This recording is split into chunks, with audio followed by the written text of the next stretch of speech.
በስመ አብ ወወልድ ወመንፈስ ቅዱስ አሃዱ አምላክ አሜን። ክቡር አባታችን ርዕሰ ሊቃናት አብርሃም፣ ክቡር ሊቀ ካህናት መጠኑ የደብራችን አስተዳዳሪ፣ የተከበራችሁ ሊቃውንተ ቤተ ክርስቲያን አባቶቼ ካህናት፣ ወንድሞቼ ዲያቆናት፣ የተወደዳችሁ ምእመናንና ምእመናት፣ ሕፃናት እንደምን አደራችሁ? እንደምን አመሻችሁ? በፍጥረት ሁሉ አንደበት ሲመሰገን የኖረ እግዚአብሔር አምላካችን አሁንም እየተመሰገነ ያለ ወደፊትም እስከ ዘላለም እየተመሰገነ የሚኖር ምስጋናው የብቻው የባህር ገንዘቡ የሆነ የሰራዊት ጌታ እግዚአብሔር አሁንም በእኔና በእናንተ አንደበት ስሙ ለዘላለም የተመሰገነ ይሁን። ክርስቶስ ተንሥአ እሙታን አሰሮ ለሰይጣን ሰላም ኮነ። ክርስቶስ በታላቅ ኃይልና ስልጣን ተነሳ፣ ሰይጣንንም አሰረው፣ አዳምንም ነፃ ወጣው። እንግዲህ ወዲህ ሰላምና ደስታ ሆነ።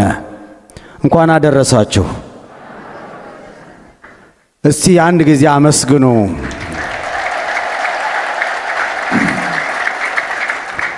ብዙ አላቆያችሁም። ዛሬ የድካም ጊዜ ነው። ሁላችሁም አክፍላችኋል። በጣም ደስ ትላላችሁ በእውነት እንደው ምስጋናውም ቀርቧል። በእውነት በደብራችን የሰበካ ጉባኤ ሊቀመንበር እንደዚሁም በደብራችን አለቃ በሊቀ ካህናት መጠኑ ተገቢው መልእክት ተላልፏል። በእውነት እንደው እኔም በረከት ለማግኘት እንደው መርሃ ግብሩ እንዳይታጎል ያህል ነው እንጂ ዛሬ ብዙ ሰፋ ያለ ትምህርት የሚሰጥበት አይደለም። በዓሉ ራሱ አስተማሪ ስለሆነ ብዙ አላቆያችሁም። ወበትንሣኤሁ ቅድስት አግብኦ ለብእሲ ዳግመ ውስተ ገነት። ልዩ በሆነች ትንሣኤው አዳምን ዳግም ወደ ገነት መለሰው። ቃሉን የተናገረው ቅዱስ ኤፍሬም ነው። እስኪ አብረን ይህን እንለዋለን። ልዩ በሆነው ትንሣኤ አዳምን ወደ ቀደመው ክብሩ መለሰው። ልዩ ትንሣኤው ይላታል። ይህች ዕለት ልዩ ዕለት ናት። ይህች ዕለት አስቀድሞ ትንቢት የተነገረላት ዕለት ናት።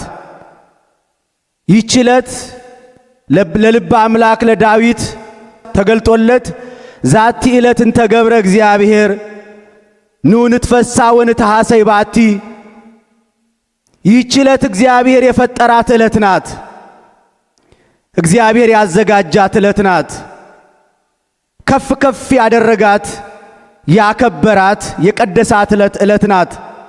ኑ በዚህች ዕለት ደስ ይበለን፣ ሐሴት እናድርግ። ኑ በዚህች ዕለት ከበሮ እንያዝ። በዚህች ዕለት አንድ ሆነን እንዘምር።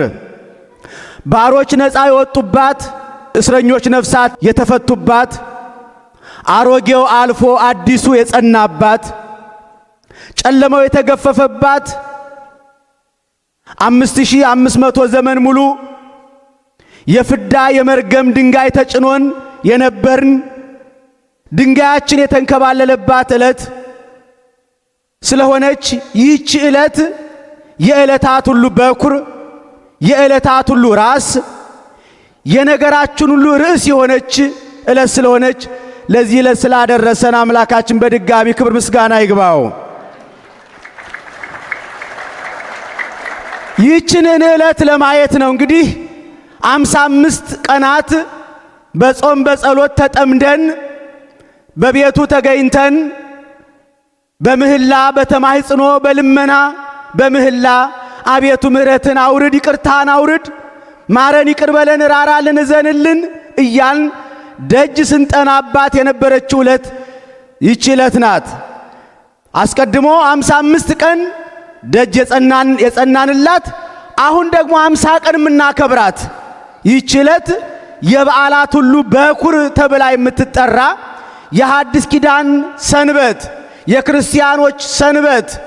እነሆ በእግዚአብሔር ቀን በመንፈስ ነበርኩ ብሎ ቅዱስ ዮሐንስ በራእዩ እንደተናገረው ይህች ዕለት አምላካችን ጌታችን ኢየሱስ ክርስቶስ በማህፀን የጀመረውን ጥበብ የፈጸመበት ዕለት ስለሆነ ይህች ዕለት የሁላችንም የክብራችን የነጻነታችን በዓል ስለሆነች ልናመሰግናት ልናከብራት ይገባናል።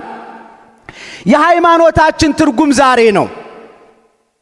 የክርስትናችን ትርጉም ያገኘው ዛሬ ነው። አባቶቻችን ጳጳሳት ቡራኬ ሰጥተው ምዕዳን ሰጥተው ሰልሰው ቀድሰው ቢውሉ ቢኖሩ ለዚህች ዕለት ነው። አባቶቻችን ካህናት መሸለ ቁርባን ጠባለ ኪዳን እያሉ ለአገልግሎት መዋተታቸው ለዚህች ዕለት ነው። ሰማዕታት ከነደደ እሳት ከተሳለ ስለት ገብተው መከራ መቀበላቸው ለዚህች ዕለት ነው። ጻድቃን ፍትወታት ኃጣውዕን ታግሰው በጾም በጸሎት ተጠምደው የፍየል ሌጦ ለብሰው በየፍርኩታው በየድሩ በየሸለቆ መንከራተታቸው ለዚህች ዕለት ነው። ይህች ዕለት የክርስትናችን ትርጉም መስጫ ናት። ቅዱስ ጳውሎስ እንደተናገረው እነሆ ክርስቶስ አልተነሳም ለሚሉ መልስ ሲሰጥ ክርስቶስ ካልተነሳማ ሃይማኖታችን ከንቱ ነው አለ። ክርስቶስ ካልተነሳማ እኔ እዚህ ግሪክ ሀገር መጥቼ ካውሬ ጋር መታገል ምን ጠቀመኝ? ምን ይረባኛል? ክርስቶስ ካልተነሳ ስብከታችን ከንቱ ነው፣ አገልግሎታችን ከንቱ ነው አለ። ስለዚህ ነው ትንሣኤ የነገራችን ሁሉ መጠቅለያው ማሰሪያው ጉልላቱ ድምድማቱ ነው። የክርስትናችን ደሞዙ ምንዳው ትንሣኤ ነው። እናንተም አስራት በኩራቱን ቀዳሚያቱን እያወጣችሁ ዕጣን ቋጥራችሁ መባ ሰፍራችሁ ወደ ቤተ ክርስቲያን መገስገሳችሁ ለእግዚአብሔር ክብር መዘመራችሁ ለአምልኮቱ መንበርከካችሁ ለስሙ መመስከራችሁ መሸለ ቁርባን ጠባለ ኪዳን እያላችሁ ለወደ ቤተ ክርስቲያን መገስገሳችሁ እኮ ትንሣኤ አለ ብላችሁ ነው። ሐዋርያው ቅዱስ ጳውሎስ እንደተናገረው ክርስቶስን በዚህ ዓለም ላለው ነገር ተስፋ አድርገን ከሆነማ እውነት ከምስኪኖች ይልቅ እኛ ምስኪኖች ነን ማለት ነው አለ። ክርስቶስን ተስፋ ያደረግነው ለዚህ ዓለም አይደለም። ከመቃብር በኋላ ባለው ትንሣኤ ከሞት በኋላ ባለው ሕይወት በክብር ከሱ ጋር እንኖራለን ብለን ነው መከራ የምንቀበለው። ስለዚህ ትንሣኤ ማለት ለኔና ለናንተ ወይ በሲኦል ወይ በገነት የመኖር ጉዳይ ስለሆነ የነገራችን ርዕስ ሁሉ ይሄ ነው። ለዚህ ነው እንግዲህ ልዩ ትንሣኤ በልዩ ትንሣኤ አዳምን ወደ ቀደመ ክብሩ ወደ ቀደመ ጌትነቱ ወደ ቀደመ ልጅነቱ መለሰው ያለው ቅዱስ ኤፍሬም። እንግዲህ በእውነት ልዩ ያለው ትንሣኤውን ከሌሎች ትንሣኤ ሲለይ ነው። ከዚህ በፊት የተነሱት ሰዎች ነበሩ። አልዓዛር ተነስቶ ነበረ። አልዓዛር ቢነሳ በራሱ የተነሳ አይደለም፣ በእግዚአብሔር ኃይል ነው የተነሳው። አምላካችን ግን የተነሳው በራሱ ኃይል ነው። ወተንሳይኩ በስልጣነ ባህቲቴ በስልጣን የተነሳው ንስትወ ለዝንቱ ቤተ መቅደስ ወበሰሉ ስለታነሶ ይሄንም ቤተ መቅደስ አፍርሱት እኔ በሶስተኛው ቀን አነሳዋለሁ ብሎ ተናግሯል። ወተንሳ እግዚአብሔር ከመዘንቃም ነዋም ወከመሃያል ወህዳገ ወይን ወቀተለ ጸሮ በድሬሁ እግዚአብሔር ሰው ከእንቅልፉ እንደሚነቃ ጎበዝ አርበኛ እመር ብሎ እንደሚነቃ ሰው ተነሳ። የወይን ስካሩ እንደተወው ሰው ተነሳ። መግነዝ ፍቱልኝ መቃብር ክፈቱልኝ ሳይል በኃይሉ በስልጣኑ ተነሳ። አንሰ ሰከብኩ ወንወንኮ ተንሳይኩ እስመ እግዚአብሔር አንሳኒ እኔ ተኛው አንቀላፋው ተነሳው እግዚአብሔር አስነስቶኛልና አለ ነቢዩ ዳዊት። ተኛው አለ። ተኛው ያለው ክርስቶስን ነው። ለሱ ሞቱ እንቅልፉ ነው። ለምን የሞተው በፈቃዱ ነው። የተፈጥሮ ግዳጅ ሆኖበት አይደለም። በፈቃዱ ቢሞትም ግን የሞተው የኛን ሞት ነው የሞተው። የኛን ሞት ሞተ። ስለ ሰው ልጅ ሞተ። ለሰው በተዘጋጀ መቃብር ተቀበረ። መቼም እሞታለሁ የሚል ነው መቃብር የሚያዘጋጀው። ሞት የሚስማማው ሰውነት ነው መቃብር የሚያዘጋጀው። አምላካችን ግን ሞት ለባህሪው የማይስማማ አምላክ ስለሆነ በሰው መቃብር ነው የተቀበረው። ዮሴፍ የተባለ ባለጠጋ ባዘጋጀው መቃብር ለሱ ባዘጋጀው ለራሱ ባዘጋጀው መቃብር ነው። ይሄ የሚያሳየው አምላካችን በባህሪው የማይሞት አምላክ መሆኑን ነው። እንደ ድሃ ኖረ ግን እንደ ባለጠጋ ግን ተቀበረ። አያችሁ አምላካችን ትንሣኤው ልዩ ነው የሚያሰኘው። በራሱ ስልጣን ነው የተነሳው። ትንሣኤውም ሕይወትን የሚሰጥ ትንሣኤ ነው።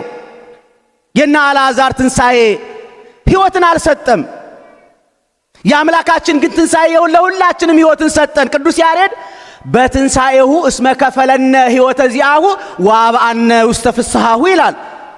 በትንሣኤው የሱን ሕይወት ሰጠን፣ ወደ ደስታው ማስገባን። የሱን ሕይወት ሰጠን፣ የኛን ሞት ወስዶ ሕይወቱን ሰጠን አምላካችን። ስለዚህ ትንሣኤው ልዩ ናት። እንደዚሁ አምላካችን የተነሳው በታተፍት ገብቶ ሳይከፍት የወጣባቸውን 3 ደጆችን ሳስብ እጅግ እደነቃለሁ አለ። እንደተወለደ ሊቁ እንደተናገረው ማኅተመ ድንግልናዋ ሳይፈታ ተጸነሰ፣ ማኅተመ ድንግልናዋ ሳይፈታ ተወለደ። አባ ጊዮርጊስ ምን አለ? በዚህ እደነቃለሁ አለ። ሁለተኛው መቃብረ ጎልጎታ ነው። የጎልጎታ መቃብር እንደተገጠመ ነው የተነሳው። አልተከፈተለትም። ሶስተኛው ደጅ የተባለው አባቶቻችን ሐዋርያት እሱን ያገኘ መከራ ያገኘናል ብለው የአይሁድን ፍጥጫ ግልምጫና ዛቻ ፈርተው የተደበቁበት ቤት ተቆልፎ በነበረበት ሰዓት አምላካችን በዛሬው ዕለት ሞትን ድል አድርጎ ከተነሳ በኋላ ቀጥታ ወደ ሐዋርያት ነው ሄደው። እኔን ሳስብ ይደንቀኛል። እኔ በግሌ በእውነት አምላካችን ሞትን ድል አድርጎ ከተነሳ በኋላ ወደ እነ ቀያፋ ግቢ አይደለም ይሄደው፣ ወደ ሰቀሉት ወደ ቤተ ክህነት ግቢ አይደለም የገባው። እኛ ብንሆን ኖሮ ለብሽሽቅ እንሄድ ነበረ። ለእናንተ ይብላኝላችሁ እንጂ እኔስ ሞትን ድል አድርጌ የተነሳሁ ነበር የምንለው። አምላካችን ግን የተነሳው ለብሽሽቅ አይደለም።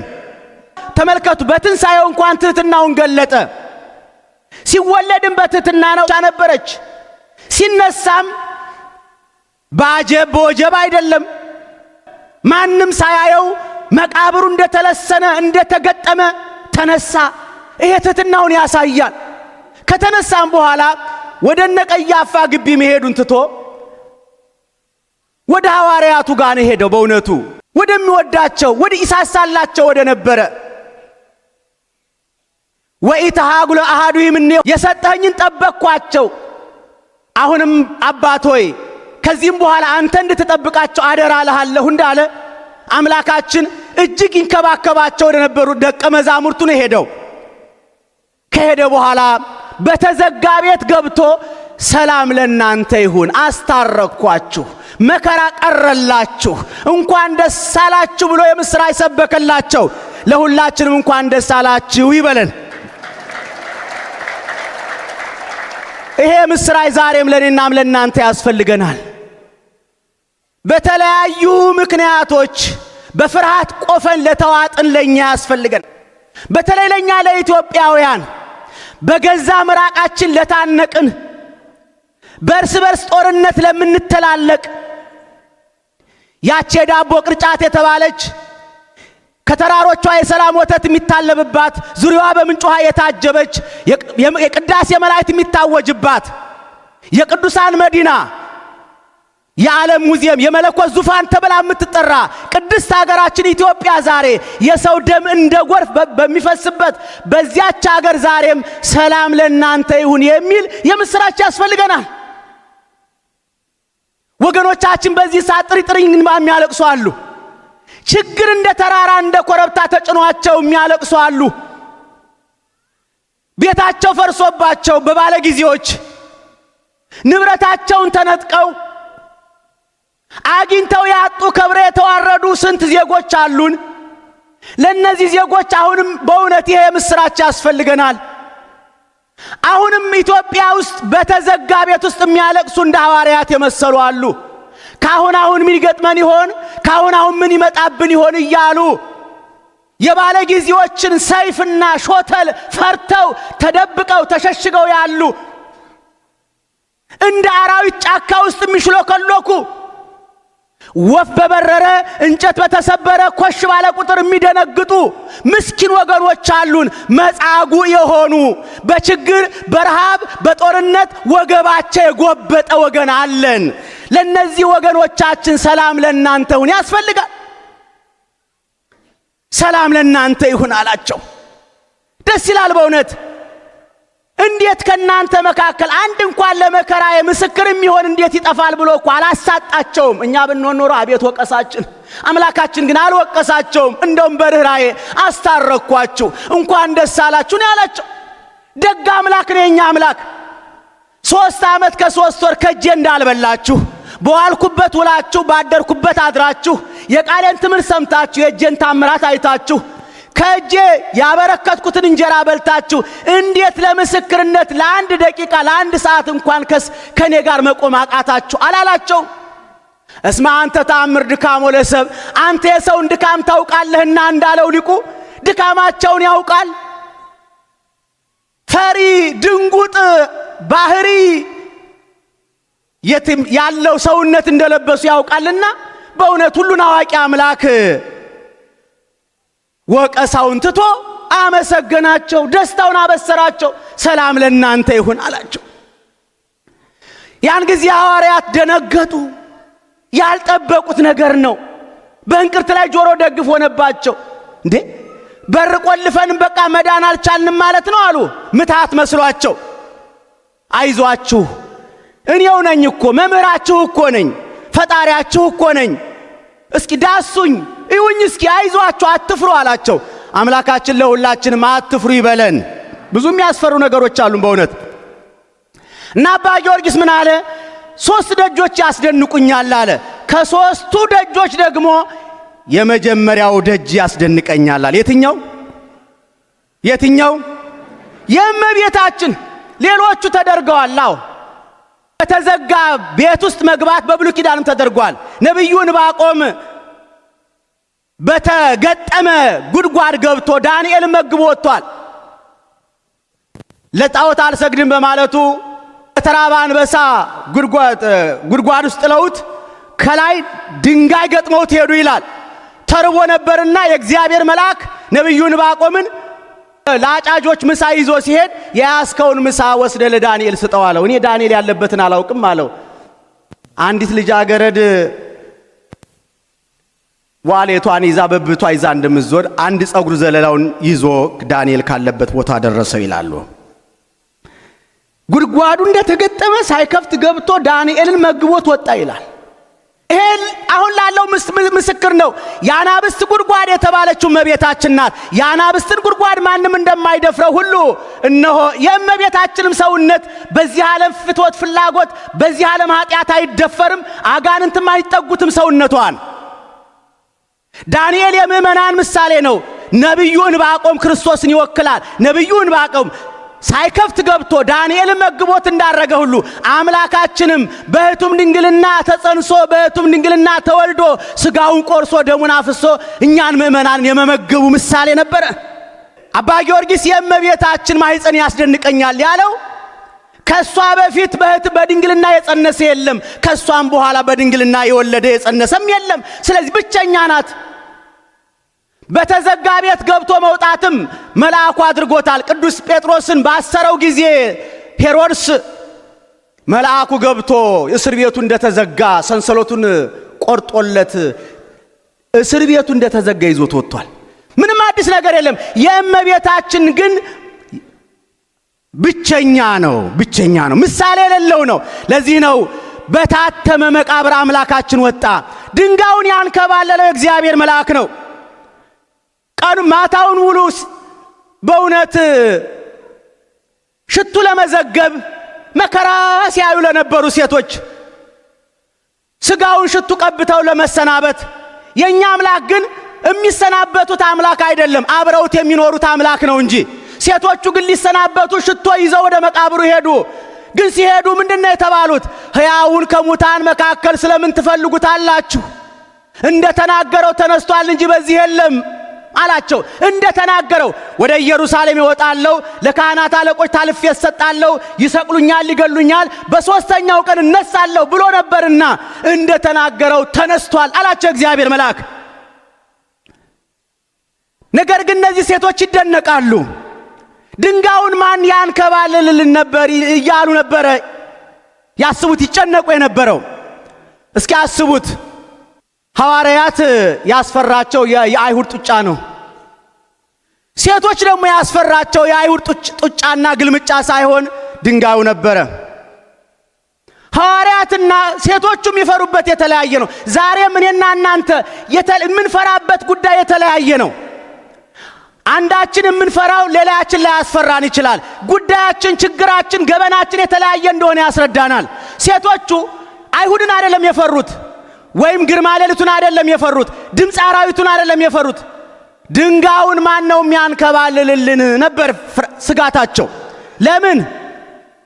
አይሁድ ያመሳት ሎቱ ስብሃት ክብር ይግባውና ያመሳት ያ ሰው ከ3 ቀን በኋላ ከሞት እነሳለሁ ሲል ሰምተነዋልና ደቀ መዛሙርቱ ሰርቀው ተነሳ ብለው ሕዝባችን እንዳያወናብዱ መቃብሩ እንዲጠበቅ ወታደር እዘዝልን አሉት ጲላጦስን። ጲላጦስ ምን አላቸው? ትናንትና በጣም አበሳጭተውት ነበርና ለራሳችሁ ከፈለጋችሁ ወታደር መድቡ፣ አያገባኝም እኔ አላቸው። የራሳችሁ ጉዳይ አላቸው። አይሁድ እንደገና ወታደር መልምለው ተመልከቱ፣ ለ60 ለ50 የሚነሳ ትልቅ ድንጋይ ገጥመው እንደገና ይህ አልበቃ ብሏቸው ወታደር አቁመው ሄዱ። አይሞኞች! ከሞት ከተነሳ አሁን ከሞት የተነሳ መቃብር ነው ድንጋይ ያግደዋል ብለው ያስባሉ? ከሞት መነሳትና በድንጋይ ከመገጠም የቱ ነው የሚከብደው ወገኖቼ? የቱ ነው የሚከብደው? ከሞት መነሳት አይበልጥም? ይበልጣል። የሚበልጠውን አምነው ትንሹ ነገር ግን ክርስቶስን ይዞ የሚያስቀረው መሰላቸው። አይደለም፣ ትንሣኤና ሕይወት እኔ ነኝ ያለ ጌታ ድንጋዩን እንዲንከባለልም አልጠበቀም። አንከባልሉልኝም አላለም። ወዛደር አልጠየቀም፣ እርዳታ አልጠየቀም። መቃብሩ ልክ እንደተለሰነች እንደታተመች ነው የተነሳው። ረቂቅ መለኮት ነው እሱ። ቦታን ይወስናል እንጂ በቦታ የሚወሰን አምላክ አይደለም። ስለዚህ አምላካችን በታተመ መቃብር ነው የተነሳው። ሌላው የሱ ትንሣኤ ልዩ የሚያደርገው ትንሣኤ ዘጉባኤን አይጠብቅም። ሌሎቹ ትንሣኤ ዘጉባኤ ይጠብቃሉ። አልዓዛር ወለተ ኢያኢሮስ ሌሎችም ቢነሱ ትንሣኤ ዘጉባኤን ይጠብቃሉ። እሱ ግን ዋይጸረ ዕድሜ ለርእሱ እንዳለ ቅዱስ ጳውሎስ እሱ ግን ትንሣኤ ዘጉባኤን አልጠበቀም። በሦስተኛው ቀን በከመ ነበረ ዮናስ ውስተ ከርሰ አንበሪ ሰሉሰ ለያልየ ወሰሉሰ መዓልተ ዕለታተ ከማሁ ሀሎ ለወልደ እጓለ እመሕያው ይንበር ውስተ ልበ ምድር ሰሉሰ ዕለታተ ወሰሉሰ መላልየ። ዮናስ በከርሰ አንበሪ 3 መዓልት 3 ሌሊት እንዳደረ ወልደ እጓለ እመሕያው ክርስቶስም በከርሰ መቃብር 3 መዓልት 3 ሌሊት አድሮ ይነሳ ዘንድ ይገባዋል ብሎ ትንቢት ተነግሮ ነበርና ይሄ ትንቢት ይፈጸም ዘንድ አምላካችን 3 መዓልት 3 ሌሊት በከርሰ መቃብር አድሮ ሙስና መቃብርን አጠፋልን። የተቀበረውም ሙስና መቃብር ሊያጠፋልን ነው እንጂ ወዲያው እንደሞተ ወዲያው መነሳት ይችላል አይችልም? ይችላል። ለምንድነው የተቀበረው? በመቃብር ውስጥ መበስበስን ያጠፋልን ዘንድ። ወይቱሁ ለጻድቅከ ይራይ ሙስና፣ ጻድቅ ጥፋትን ያይ ዘንድ አትተወውም እንደተባለው ይሄ ትንቢት ይደርስ ይፈጸም ዘንድ አምላካችን የኛ ሰውነት ፈርሶ በስብሶ እንዳይቀር እንደ ጉምሽንት ተኖ በከንቱ እንዳይቀር እሱን አርአያ አብነት አድርገን እንደምንነሳ በኩር ሊሆነን አምላካችን ሙስና መቃብርን አጥፍቶልን ተነሳ በዛሬው ዕለት። ክብር ምስጋና ይግባው። እስኪ አመስግኑ። ጨርሻለሁ። በእውነት ብዙ የሚነገር ነው። ትንሣኤ እንግዲህ 50 ቀን ይሄ ነው የሚነገረው። ስለዚህ በተለያየ መድረክ በተለያየ ሁኔታ በየሶሻል ሚዲያው የምትሰሙት ስለሆነ በእውነት ብዙ ልንላችሁ አንደፍርም። በእውነት ለምን ጊዜ ማባከን ነው የሚሆነው። በእውነት ሁላችሁም እዚህ የተሰበሰባችሁ የበዓሉ ምስጢር ገብቷችሁ ነው። ስለዚህ በተቻለ መጠን የትንሣኤው በዓል ለኛ ምንድነው የሚለው ብቻ እንድትረዱት እንፈልጋለን። ትንሣኤ ማለት ነጭ ልብስ ለብሳችሁ እዚህ ቤተ መቅደስ ተገኝታችሁ ጧፍ አብርቶ እልል እያሉ እየዘመሩ በዚህ ብቻ በዓሉ የሚወሰን መስሎ እንዳይታያችሁ። አምላካችን ለሞተለት ዓላማ ትጉዎች መሆን ካልቻል ትንሣኤን ብቻ እልል በማለት እናከብራለን ማለት ክርስቶስን መሸንገል ነው። ስለዚህ በትንሣኤው ቀን የተቸገሩትን መርዳት፣ ያፈራናትን ሲሳይ ከሌሎች ጋር ተካፍሎ መብላት፣ በተቻለ መጠን አምላካችን አንዱ ስለ ሁሉ ሞት አይደል ያለው? ስለ ሁላችን ቤዛ አይደል የሆነው? እኛም ለወንድሞቻችን ቤዛ እንሁን፣ ለእህቶቻችን ቤዛ እንሁን። ኑሮ ለባሰባቸው፣ ዘመን ለከዳቸው፣ ማጣፊያው ላጠረባቸው፣ ዙሪያው ገደል ለሆነባቸው፣ የሚልሱት የሚቀምሱት ያጡ ለነዚህ በእውነት መጠጊያ እንሁን፣ መጽናኛ እንሁን። ይሄ ነው መልእክታችን። በዓሉን የደስታ በዓል ያድርግልን አምላካችን። የበረከት በዓል ያድርግልን። አገራችን ኢትዮጵያን ጽኑ ሰላም ያድርግልን። ይህንም አገር በጸጋ በረድኤት ይጠብቅልን። ወስብሐት ለእግዚአብሔር።